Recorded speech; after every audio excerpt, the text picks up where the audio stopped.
Hi, sixth graders. This lesson is for you. It's for Tuesday, May 19th. We're in our history book, chapter 12, section 1. Looks like this. We're now going to continue with the golden age of Greece. That says Greece, not greasy. And I know there's a movie called Grease where they do a lot of singing and it has nothing to do with that. But anyway, this video is going to focus on this page here and this page here. And then our Thursday video is going to focus on the rest of the section. So let's get into Tuesday's, which is today's lesson. Let me zoom in so you can see a little bit better. So last time we learned about, Sparta and the Athens, and there was a big war between these Persian people. So I'm looking right here. And a leader from the war comes out. His name is Pericles. So they have a war, and now this leader who helped with the fighting is now sort of famous, and now he becomes the top dog of Athens, which is the capital of Greece. And he becomes basically the strongest leader. And he stays the leader until he dies 31 years later. So he was in charge for 31 years.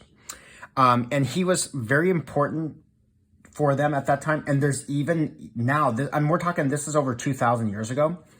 There's even a thing called the Age of Pericles.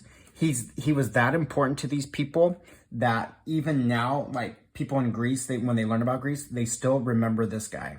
Isn't that amazing? Like his legacy. So basically, what did he want for Greece? This might be one of your questions. These are the three things that he wanted for Greece. He wanted to, number one, strengthen democracy. That's what we have in America now, where people vote for their leaders. They vote for rules, they vote for laws, they vote for elected officials. Pericles was ahead of his time. He wanted, number one, democracy. Number two, he wanted to expand the empire. That means he wanted to take control of other people's lands and make Greece grow. And the third thing, this is sort of different for leaders back then, but I like it. He wanted to beautify Athens. He wanted Athens to be a romantic, elegant, you would say fancy, swanky, whatever word you want to use. He wanted Athens, when you visited it, to be like, whoa. And it actually is today. So here's a little picture of it. I know it's sort of hard. You have a copy of this also in your Google Doc. But remember, these are ruins. So you might go, oh, that looks like a bunch of rock. I'm like, okay, remember, it's thousands of years old.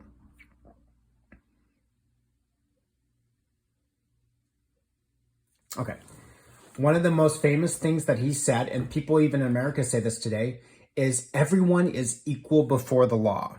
So that means like a fair trial. And it's not membership of a particular class, but the actual ability which the man possesses. So this is a huge thing because thousands of years ago, men were in charge. Men made decisions. Rich men, rich. Pericles said, no. It doesn't matter what class you're in. That doesn't mean classes in school. It means it doesn't matter if you're a slave, a servant, a banker, an old person. No, here's what matters is your ability, which the man possesses. So what you can actually do matters, not what your daddy did. I like this guy a lot. Let's go to our last page here. So this is what we think he looked like.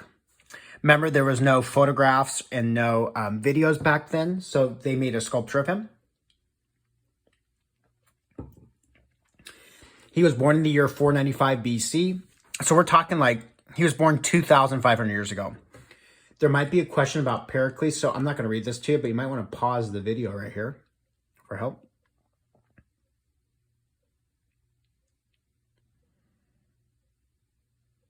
Okay, here's the last two things of this section.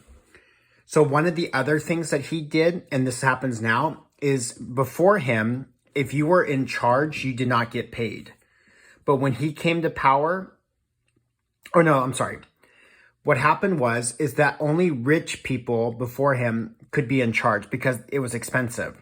But Pericles increased the number of public officials who were paid. So anybody can be voted in. Poor citizens could hold a public office if elected or chosen randomly. However, to be a citizen of individual had to be a free male over 18 and the son of an Athenian-born parent. So you had to be a citizen, at least 18. And sorry, ladies, but it was for men only. And that's a pattern we see in history. That doesn't mean it's right, but just something to be aware of. I mean, it's amazing now that in our country, you know, women can do anything men can do, and they really can. So I love that we live in our country. That's great. Another last thing for today's video is direct democracy. So the form used in Athens, so this is different a little bit than our democracy. In a direct democracy, all citizens participate in running the government. For example, all citizens in Athens could propose and vote directly on laws. By comparison, the United States has representative democracy or a republic. U.S. citizens, male and female, elect representatives to take care of the government business. These representatives propose and vote on laws. Okay, so let me explain to you, and then this will be the last thing for the video.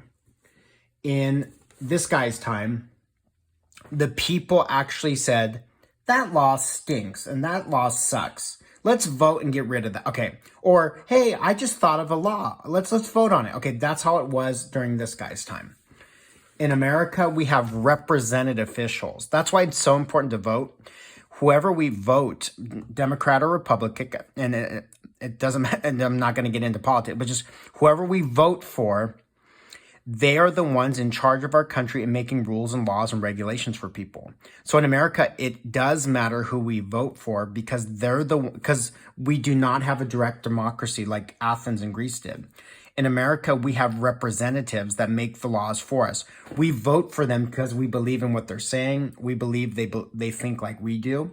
So that's the difference. On Thursday's lesson, we're going to go a little bit more about Athens. So thanks for watching. Hopefully this helped you with your assignment, and we'll see you next time.